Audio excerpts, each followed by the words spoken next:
Alrighty though, so this is going to be a really interesting point, and I'm pretty sure that you got a presentation on this. I do. We'll just read this out. So we have the Quran, which is carbon dated to the time of the Prophet. It's in the Birmingham Museum in UK. We also have a letter which was written to Hercules that has the seal of the Prophet. We have archaeological evidence and historical evidence of the Prophet's existence, his teachings and his revelations. You are just ignorant and do not want to do your research. Okay, there we go again. Another. Well, sorry guys, we've done our research. Another hateful comment. Yeah, ad hominem. Yeah. All right. Now, we're going to cover in our Is Islam a Sinking Ship podcast all that archaeological evidence or lack thereof. Okay, so again, this guy's he's not giving any evidence to back up his claims. And there are documents out there that allegedly have the seal of the Prophet.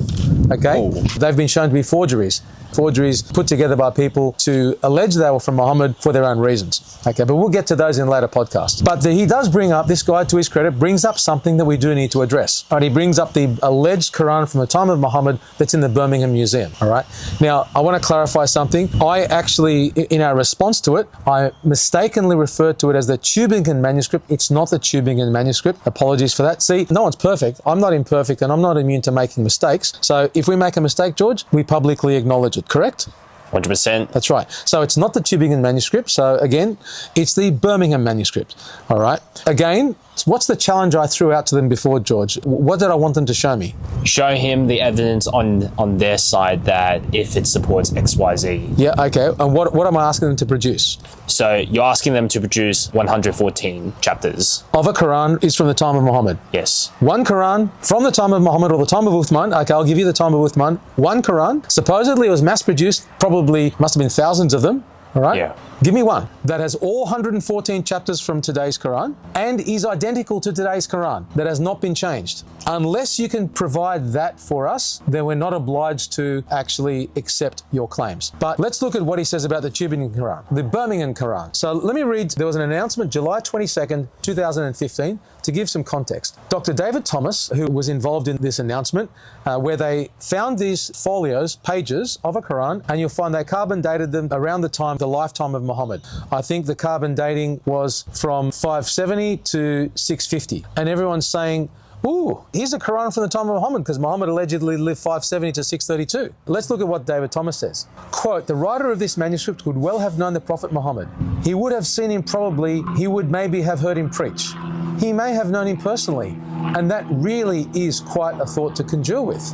Okay, pretty big claim, eh, George? It's a pretty big claim. I mean, it's like someone who knows Muhammad, but again, though, that we want independent eyewitnesses. Okay, well, this is what they're saying. The carbon dating has dated this to the lifetime of Muhammad. Now, what's a problem with carbon dating? Carbon dating dates directly to how long has this animal had died for. That's right. Yeah. Because what it was written on is parchment. Okay, parchment is treated animal skin, goat skin or cow skin or whatever, right? Yeah. Okay, so all the carbon dating tells you is when the animal was killed. It does not, you cannot date the ink, because the ink is a whole mixture of different compounds, okay? And so you can't date it, all right? It is a matter of record that when the Arabs, and I'll call them Arabs because there is no reference to Muslim, and we'll get to, before 690, okay? When the Arabs conquered the Middle East, they took some of the leaves that were in monasteries and used them. We also have evidence that there were, like the Sinar manuscript, which is the earliest one that the Muslims have, is actually what's called a palimpsest, which means they rubbed out what was originally there and wrote over the top of it. And so using UV light, you can actually see what was underneath. So if there was the practice of rubbing out manuscripts and writing over the top of them, then the Arabs were in the habit of reusing manuscripts that they found. Does that make sense? So just because it's dated to that time doesn't mean that it's one of those Qurans. It also, the fact that just because the skin is dated to that time doesn't mean it was written during that time. We need a lot more evidence, but let's actually have a look at what's on it. Okay, so we've got parts of chapter 18, parts of chapter 19, and parts of chapter 20. Is that all the 114 chapters, George? No, I think there's more. Well, there's 111 chapters more. Wow. Okay, so remember my challenge to you. And are those found in Birmingham Museum? Yeah, this was the Quran that they did date. What's in that Quran, right? Yeah, right. Okay, parts of chapter 18 of the Quran, parts of chapter 19, and parts of chapter 20. Is that all 114 chapters? No. So you failed my challenge. Altogether, there are only 63 verses out of 6,236 verses in the Quran, okay? In all of those chapters 18, 19, and 20 of today's Quran, there are actually 343 verses in all three of those chapters. Okay. But there are 63 verses on those pages. So that's what? Less than 20%. Right. Of 63 out of 343 is less than 20%, isn't it, George? Yeah, that's pretty short. Okay, so even in those 3 chapters, you don't have all of it. Okay, so it's not a full Quran. They're also not even in sequence, but let's have a look at what the chapters actually talk about. In chapter 18, which is verses 17 to 31, it's the story of the 7 sleepers of Ephesus. So it says nothing about Muhammad, the 7 sleepers of Ephesus. Newsflash, guys, we actually find this in the Syrian bishop Jacob of Saruk, which is dated to 512 AD, like 50 years before Muhammad was born, right? The Quran was allegedly revealed from 610 to 632, 512 AD, nearly 100 years earlier. So that doesn't prove it's in the Quran, all right? Also, chapter 19 is the story of Jesus talking from the cradle. It's found from the Proto-Evangelion of James, dated 145 AD, and the Pseudo-Gospel of Matthew. That's a Gnostic writing. So you've got an early Christian writing of 145 AD. That's nearly 500 years before. Yeah. All right? For Muhammad. You know, we know that the Quran borrows a lot of different stories from earlier writings. How do we know that these folios are not just those earlier writings that are borrowed from? We don't. All right? Also, chapter 20, verses 1 to 40 is the story of Moses. Moses is from 1400 BC. All right? So again, doesn't prove that this is part of a Quran that was written by one of the companions of Muhammad or even collected by Uthman. Let's have a look at what the scholars say. Okay, so I'm going to read out some scholars, right? F.N. Rezvan, who's a Russian scholar who's actually from Birmingham University, said this in 2015. He says that the Birmingham fragments show several textual variants as well as verse numbering differences. The very early dating of these fragments, before the reign of Uthman, casts doubt on both the Islamic tradition. The fact that folios were kept for centuries in an iron box underground can partly explain the earlier radiocarbon dating. So here's an explanation for the early dating. Parchment was an expensive material. Monastic and state scriptoria, in other words, writing of scripture, or a writing house located on the territory of Greater Syria, Antiochia, Al-Hira, and Alexandria areas, could store this valuable material, including the donations of the pious laity. In other words, these parchments could have been stored in monasteries. Yeah, like in iron boxes. Yeah, and this stuff that was written later, because it was stored in an iron box, right, could have been, that explains why it's dated to earlier. There's another problem with radiocarbon dating, and I need to cover this now before I forget, and Shoemaker does this again. That's why I love Shoemaker, all right? He's got a whole chapter on radiocarbon dating. Okay, radiocarbon dating and the origins of the Quran, from page 70 to page 95. So 25 pages on radiocarbon dating. Let's look at the footnotes. So he's got 91 footnotes. Sorry, guys. Now, one of the things that Shoemaker talks about, unfortunately, his explanation gets a bit technical, but we're talking about radiocarbon dating, right? So is radiocarbon dating literature or is it science? It's science. It's science. So we've got to look at the science behind it. And Shoemaker examines and shows that not only do you have the problem of the fact that you're looking at when the animal died, but that radiocarbon dating relies on calibration standards. Any measurement device needs to be calibrated, right? What do you mean by calibrated? Calibrated, okay. I'll give you an example. My wristwatch that I got here, right? Okay, this one. In the old days, we didn't have this kind of digital watch. We didn't have iPhones that were linked to all of the world's atomic clocks, right? Or whatever the iPhones do. What we had was our watches and we had our clocks, right? But how did we know that when it said 10 o'clock, it was actually 10 o'clock? How did we know that our watch wasn't fast or slow? Did we have to adjust the clocks back in your time? We did have to adjust the clocks, but George, can you see that if we don't know whether the clock is fast or slow, yeah, how do we know if it's accurate or not? We don't, do we? Right. You understand? Yeah. So I'm dating me here. For anyone who lived in Australia who's over the age of 40 or 50, you might remember this. This is what I used to do when I set my watch. There was actually a number, 1194. I remember it because we didn't have everything in our phones back then. We actually had to memorize phone numbers, right? So 1194, I remembered. And when you rung it up, okay, it was actually set to the government. I'm not sure I think it was an atomic clock. Anyway, it was the government's official clock. It was the most accurate clock in the country. And it would say that at the third stroke, it will be 11:55 and 10 seconds. Beep, beep, beep. At the third stroke, it will be 11:55 and 20 seconds. Beep, beep, beep. And it would go through like that. What I would do is I'd ring it up and okay, it's 11:55. So I would set my watch to 11:56. And then once it went, and at the third stroke, it'll be 11:56 precisely. Beep, beep, beep, and I'd push the button of the watch to start it. Because in those days with those wind-up watches, you had to start them by pushing the button. When you pulled the button out to wind them, the watch wouldn't run. So I'd have the second hand and everything set to 11:56 or whatever the time was, okay, and I'd hit the button to start it.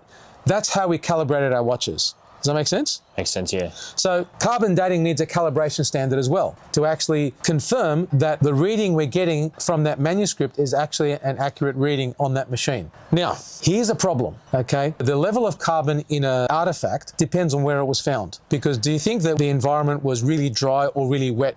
Do you think that would affect how quickly the artifact might degrade? Yeah, definitely. Okay, so a clue, guys, hot, dry environments, they last a lot longer. Yeah. Okay, because water rusts things and all that sort of stuff, and water makes things rot. So cold environments, the artifact doesn't last as long, okay? Shoemaker shows that the radiocarbon standards we have for radiocarbon dating are from America and Japan. Are any of those in the Middle East? No. Are the climates of Japan and America anything like the Middle East? No, very different. They're very different. So we've got to be very careful in applying radiocarbon dating accurately or saying it's valid and precise to things recovered in the Middle East. Right. Again, what Shoemaker does in that chapter is show the fallacy of relying purely on radiocarbon dating. And anyone who wants to disagree with me, again, send your email, read Shoemaker's stuff, read all his footnotes, show where he's wrong, and then send it to us. Otherwise, I'm sorry, but your arguments are not valid. How's it going, everyone? So we're just going to follow up with the last previous videos that we've done. So this is going to be like a follow-up. I know because like probably the different backgrounds, the different clothings that we're wearing, but there's actually like one quote that we need to address, Dad, which is from Professor Suleiman Burke, if I'm pronouncing it right. Yes. Give it away and we'll just read out the quote and see what we need to address in the video. Yeah, great. Yeah, this was a really good quote, and it's probably a good one to sum up the Birmingham Quran, because again, in the comments we've had people saying, we've got the Quran from the time of Muhammad because of the carbon dating. Well, let me just read a quote from another expert, and this is something that we're doing. We're quoting the experts. If you don't agree with us, disagree with the expert, and show where the expert is wrong. Have the courage of your convictions, if you've got courage and convictions, to put your money where your mouth is and put in writing where you say the expert has got it wrong, so then we can follow that up for you, which we will do. Then we can see whether or not you're right or the expert is right. Personally, I'm going to put my money on the expert. Anyway, this is Assistant Professor Suleiman Burke. So who is he? Okay, he is a faculty member of the Yalova University's Islamic Studies faculty of the Turkish Islamic Art History Department. Okay, so this guy is a member of the faculty of Turkish Art History and of Islamic Studies. Okay, important to understand why the Turkish scholars and the Turkish facilities are important is because from about the 11th century until the early 20th century, Islam was ruled by the Ottoman Empire. The Ottomans were Turks. Okay? And from 1453, when the Muslims conquered Constantinople, really the power center of Islam was in Turkey and became Istanbul. So there are a lot of manuscripts and a lot of resources and a lot of artifacts that the Turks actually have that can shed a lot of light on things. Was this like when the Ottoman Empire was like the fatal blow to Islam, like part of it? Well, no, because what happened was the Arab Empire was originally under the Umayyads, and then it was from about 660 to 750 AD. From 750 until about 1050, until the 11th century, okay, it was ruled by the Abbasids. But from the 11th century on, I might be getting the dates, it's not specific, but that's fine. I'm just making the point that from the 11th century on till the early 20th century, end of World War I, the Ottoman Empire, the Ottomans ran the Arab Empire and even the Islamic Empire. So what the Turks have is really valuable. Now, this guy, he's also a collector, both Suleiman Burke and the Islamic manuscripts collector Mehmet Çebi, okay, so he's another collector of manuscripts. They challenged the Birmingham University's suggestion that it's found the world's oldest Quran. Quote, this is what he says, and we're going to quote it and then I'll unpack the quote. This finding did not cause any excitement in me. It is clear that the Quran pages they have belong to the end of the 7th century and the beginning of the 8th century. So, the end of the 7th century and beginning of the 8th century. Not the beginning of the 7th century, not the time of Muhammad or the time that the Islamic narrative says Muhammad lived. And he goes on to say, we have seen many copies of the Quran written with that script in that era. The Turkish Islamic Arts Museum even has the largest collection of such transcripts. So the Turkish Islamic Arts Museum has a lot of manuscripts written in the same way as the Birmingham Quran has been written. Then he says, it is clear that the Quranic pages at Birmingham University and that which we have at the Turkish Islamic Art Museum belong to the same era. So he's saying that this Birmingham Quran and the stuff they have at the Turkish Islamic Art Museum belong to the same era. End of 7th century, beginning of the 8th century. Okay, so in other words, 680 to maybe beginning 8th century, 720. For the Muslim then to say that this is a Quran from the time of Muhammad, okay, who died in 632, it's not consistent with what the scholars are telling us. You may not like what I'm saying. At the end of the day, that's not really relevant because my job is to tell you what I think the truth is. You can disagree with what we're saying, but we're not saying stuff simply because we said so. We're actually looking at what the scholars say. We're doing our research. So again, if you don't think we're correct, what I'm saying is what Professor Suleiman Burke says. If you don't think he's correct, then put your money where your mouth is and challenge him. But to sum up, with the Birmingham Quran, the problems are number one. The carbon dating only dates when the animal was killed. And I've got a scholar here, Alba Fideli, who's a very prominent scholar of Islamic studies. People would know about him. He says that paleocartography gives a hypothesis. It is not exact. And carbon dating informs us only about the date of the death of the animal. So that's point number one. It doesn't tell you when it was written. Point number two is the script is not from the early 7th century. It's from the end of the 7th century to the beginning of the 8th century. And the scholars tell us this. And point number three, as I said, it's still not a complete Quran from the time of Uthman. Okay, Uthman died in 656. That's not the end of the 7th century. That's the middle of the 7th century. So it's not a full Quran from the time of Uthman. It doesn't have 114 surahs. And guess what? This stuff doesn't talk about something that's uniquely Islamic. The stories in there are the seven sleepers of Ephesus, which we say came from early stuff, earlier Christian sources. The story about Jesus and the cradle, again from earlier Gnostic sources, and Moses, which comes from the Old Testament. So in summary, this manuscript, the Birmingham manuscript, is not evidence of a Quran from the time of Muhammad. Sorry guys, but that's what the research tells us. We've been going through these comments and you know what? We haven't found any comments that are any different to what we've already addressed. The comments all, just going through them all here, George, they're all much the same kind of thing. They say, oh, Isnad, we can trust Isnad. Well, we've already addressed that in an earlier video and we've already shown that your own expert, Yasser Qadhi, says that the Western historical critical method doesn't trust Isnad, so we don't have to trust it, right? They talk about, they'll divert. A lot of them will just divert to the Bible. Well, sorry, this is a polemic against the Islamic narrative. You guys got to defend that, okay? Merely trying to divert to show whether the Bible is trustworthy or not doesn't answer the questions we're posing. There's a lot about hominin, calling us all sorts of names. That's fine. That means we're winning the argument. There's stuff about the Birmingham Quran that we've just addressed. Which is written around not the time of Muhammad. No, that's right. We've just addressed it. The experts are telling us end of 7th century, beginning of 8th century. One misconception, there's one person that said, that we claimed that Bukhari was an eyewitness. No, dude, we did not claim that.